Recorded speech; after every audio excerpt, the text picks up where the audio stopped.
Hello everyone, welcome to my channel.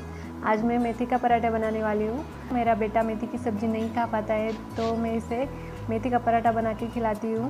ये पराठा बहुत ही स्वादिष्ट होता है। ये पराठा हम नाश्ते में खा सकते हैं, बच्चों को टिफ़िन में दे सकते हैं, और अगर हम ट्रैवलिंग कर रहे हैं तो ये पराठा बेस्ट ऑप्शन होता है साथ में ले जाने के लिए।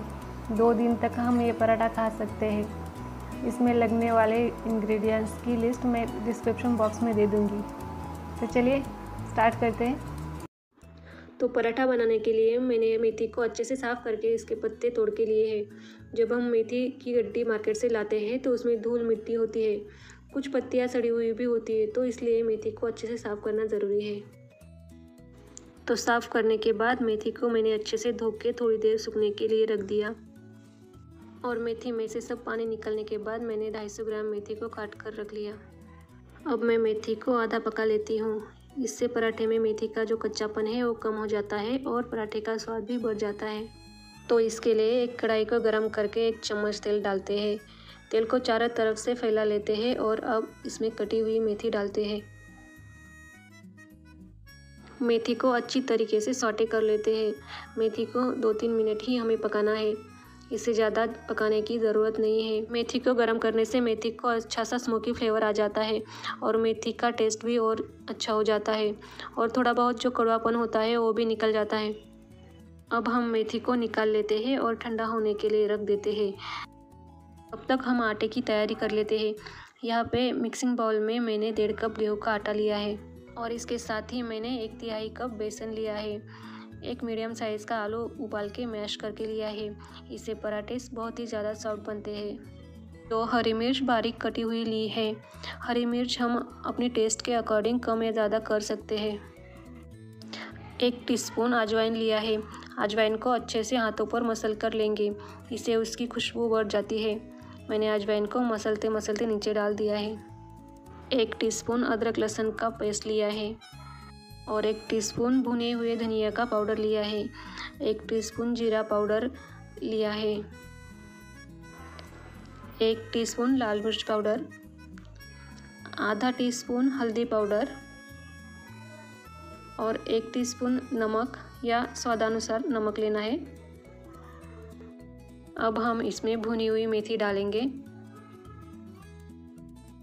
1 कटोरी हरा धनिया डालेंगे। हरा धनिया डालने से पराठे में धनिया की टेस्ट आ जाती है। अब ये सबको अच्छे से मिक्स कर लेंगे। अब देखिए, मेथी के अंदर भी पानी है, धनिया के अंदर भी पानी है, और आलू के अंदर भी पानी है। तो पहले आटे को अच्छे से मिक्स कर लें, और जितने पानी की ज़रूरत है उतना ही पानी डालें। लेकिन पानी डालते समय ये याद रखिए कि आटा गूंदने के बाद भी आलू अपना पानी छोड़ता है, तो इसलिए आटे में ज़्यादा पानी ना डालें। आटे को बहुत ज़्यादा कड़क ना बनाएं और बहुत ज़्यादा सॉफ्ट भी ना बनाएं। आटे को अच्छी तरह से मसल लें। तो ये हमारा आटा तैयार हो गया। अब इसे 10 मिनट के लिए ढककर रखते हैं। 10 मिनट के बाद आटा अच्छे से सेट हो गया है। अब इसे हल्के से गूंथते हैं। इसे आटे में अच्छे से लचक आ जाएगी।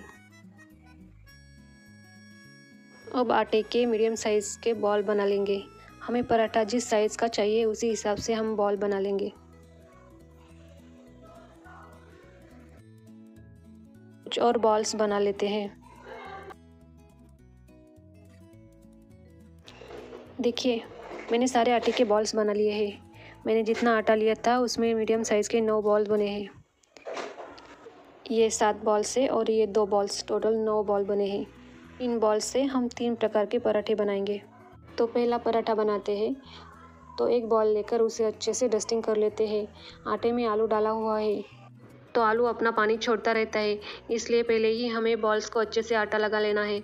इससे हमें आटा बेलने में आसानी होगी। बाद में आटा ज़्यादा नहीं लगाना है। तो पहले हम इस तरह छोटा सा पराठा बेल लेंगे, फिर उस पर घी अप्लाई करेंगे।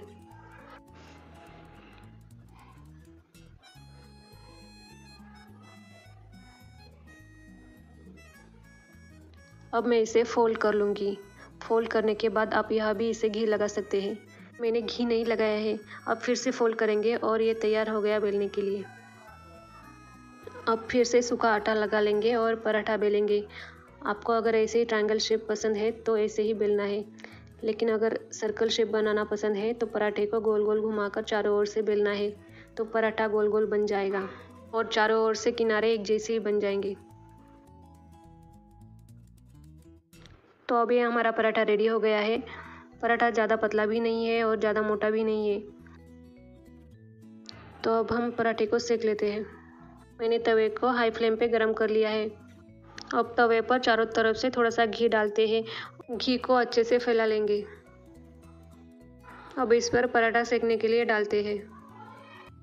पराठे को थोड़े से बबल्स आने के बाद हम पराठे को पलट देंगे। पहले किनारे से धीरे धीरे कलछी डाल के फिर पलट देंगे। पराठे को कलछी से धीरे धीरे दबाकर सेक लेंगे। पराठे को दोनों तरफ से अच्छे से सेक लेना है। अब मैं पराठे पर थोड़ा सा घी लगाऊंगी और दोनों तरफ से फिर से सेक लूँगी।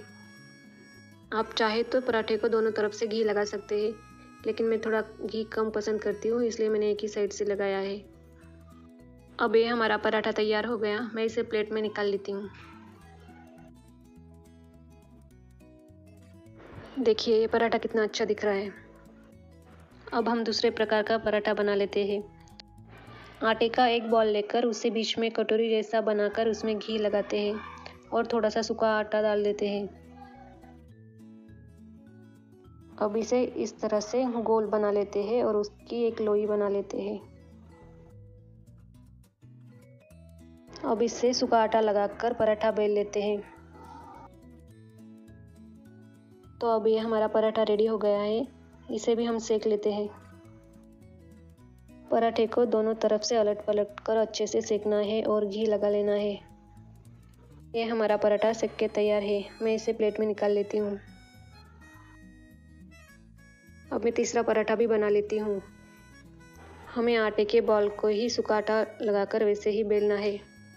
तो ये पराठा बेल के मैंने तैयार कर लिया है। अब इसे सेकने के लिए डालते हैं। अब पराठे को दोनों तरफ से अच्छे से सेक लेते हैं और उस पर घी अप्लाई कर देते हैं।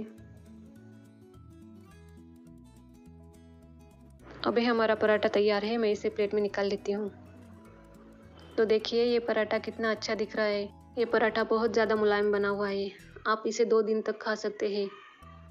ये पराठा ट्रैवलिंग के लिए बेस्ट ऑप्शन होता है। अब मैं इसकी प्लेटिंग कर लेती हूँ। तो देखिए ये कितना अच्छा दिख रहा है। कर रहा है ना खाने का मन। तो देखिए पराठा कितना सॉफ्ट बना है। हम इस पराठे को दही के साथ खा सकते हैं, अचार के साथ खा सकते हैं और किसी भी प्रकार के चटनी के साथ खा सकते हैं। तो अगर आपको मेरी ये रेसिपी अच्छी लगी हो तो प्लीज़ लाइक और सब्सक्राइब कर दीजिए।